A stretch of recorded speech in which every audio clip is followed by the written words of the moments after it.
Ben and Mia's Valley Adventure. In the gentle valley of Willowbrook, where wildflowers painted the fields and the breeze carried the scent of pine, there lived a boy named Ben and his friend Mia. They were inseparable, spending every free moment exploring the valley's wonders.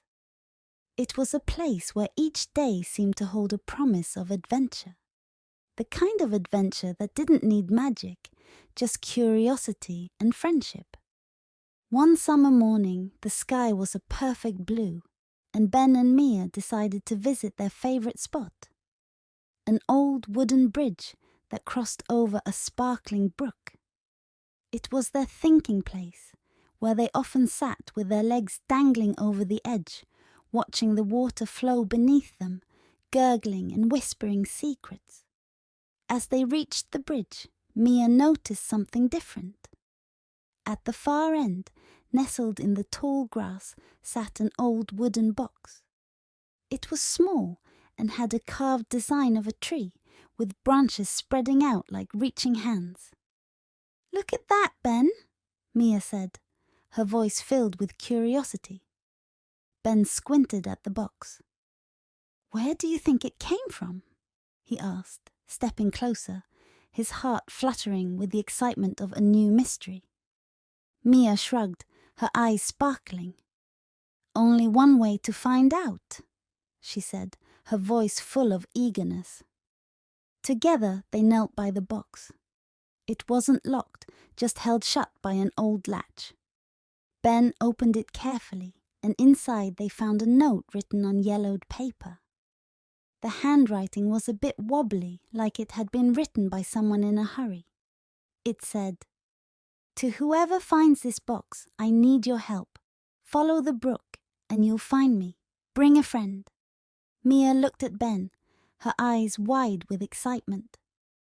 "A secret adventure," she whispered. Ben nodded, smiling. "Let's go," he said, already feeling the thrill of something new. They followed the brook as it wound its way through the valley. The water glittered in the sunlight, and small fish darted away as they walked beside it. Birds chirped above, and butterflies flitted around them, adding to the sense of wonder.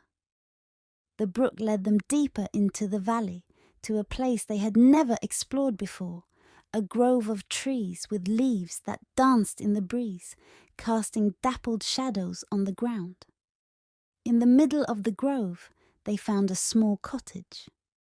It looked as though it had grown out of the earth itself, with a roof covered in moss and vines climbing the walls. The door was slightly ajar, and Ben hesitated for a moment, glancing at Mia. She nodded, giving him a reassuring smile. They pushed the door open, and inside they found a cozy room.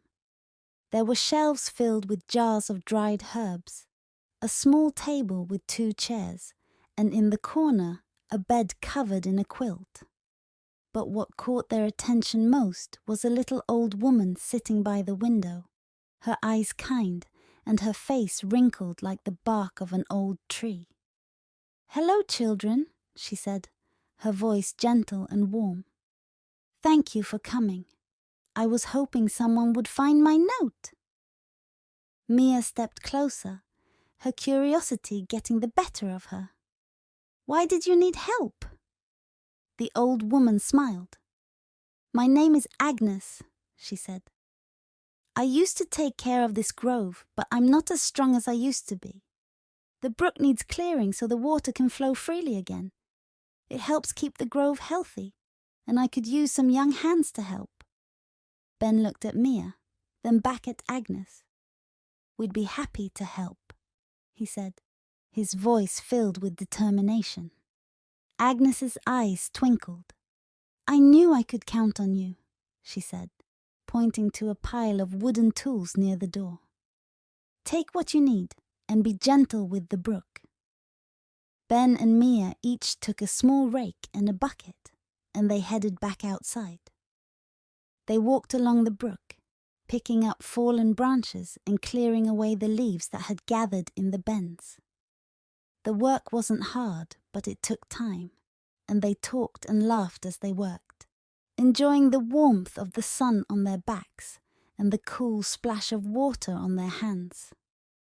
Mia found a smooth stone that was shaped like a heart, and she showed it to Ben, who smiled and put it in his pocket for safekeeping.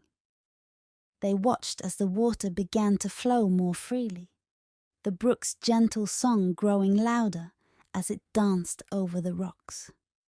By the time they finished, the sun was beginning to dip in the sky, casting long shadows across the grove. They returned to the cottage, where Agnes was waiting with 2 cups of warm tea and slices of bread with honey. "You did wonderful work," she said, her voice full of gratitude. "The grove will be much happier now." Ben and Mia sat down at the small table, the warmth of the tea seeping into their hands. They felt a sense of pride knowing they had helped, even if it was just a small thing. Agnes told them stories of the grove, how it had been there for generations, and how the brook had always been its lifeline. As they listened, Ben realized that sometimes the best adventures weren't about finding hidden treasures or following a map. Sometimes they were about helping someone, about making a small difference in a place that mattered. When it was time to leave, Agnes walked them to the edge of the grove. "Come back whenever you like," she said, her smile kind. "This place will always welcome you." Ben and Mia nodded, promising to return. As they made their way back along the brook, the sky turned pink and orange, and the first stars began to twinkle. They felt tired but happy, their hearts light with the joy of a day well spent. "Today was amazing," Mia said, looking at Ben. "I can't wait to come back." Ben smiled, the heart-shaped stone warm in his pocket. "Me neither," he said. "Next time we'll bring more friends. The grove could use all the laughter it can get." As they walked, they heard a rustle in the bushes nearby. Mia paused, her eyes widening. "Did you hear that?" she asked, her voice a mix of curiosity and excitement. Ben nodded, turning towards the sound. From the bushes emerged a small, fluffy rabbit. Its ears twitched, and it looked at them with bright eyes before hopping closer. Mia knelt down, her hand outstretched. "Hey there, little one," she said softly. The rabbit sniffed her hand, then nudged it gently. Ben smiled, watching as Mia carefully picked up the rabbit, cradling it in her arms. "I think we made a new friend," she said, her voice filled with delight.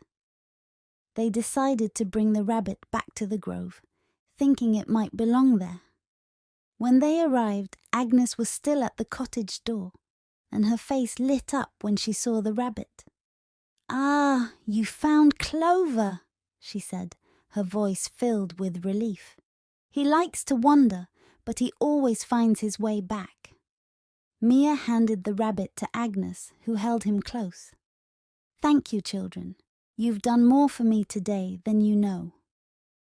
Ben and Mia stayed a little longer, helping Agnes settle Clover back into his cozy hutch near the cottage. They filled his bowl with fresh greens and watched as he nibbled happily, his nose twitching. As they finally said their goodbyes and began their walk home once more, the stars were brighter and the moon cast a gentle glow over the valley. The brook beside them flowed smoothly, its song a comforting melody that seemed to echo their feelings, calm, content, and full of wonder. Mia looked at Ben, her eyes reflecting the starlight. "You know, I think this was more than just an adventure," she said thoughtfully. "It was like we were meant to be here today." Ben nodded, understanding what she meant. "Yeah, it felt right, like we were part of something bigger." They walked in comfortable silence for a while, listening to the sounds of the night. Crickets chirped, and an owl hooted softly in the distance. The valley seemed alive with the quiet magic of nature, and Ben felt a deep sense of peace.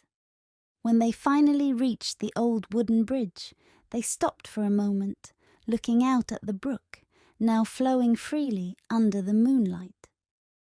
Ben took the heart-shaped stone from his pocket and handed it to Mia. "Here," he said, "a reminder of today." Mia took the stone, her smile soft. "Thanks, Ben. I'll keep it safe." They sat on the edge of the bridge for a few more minutes, their legs dangling, watching the water sparkle under the moon.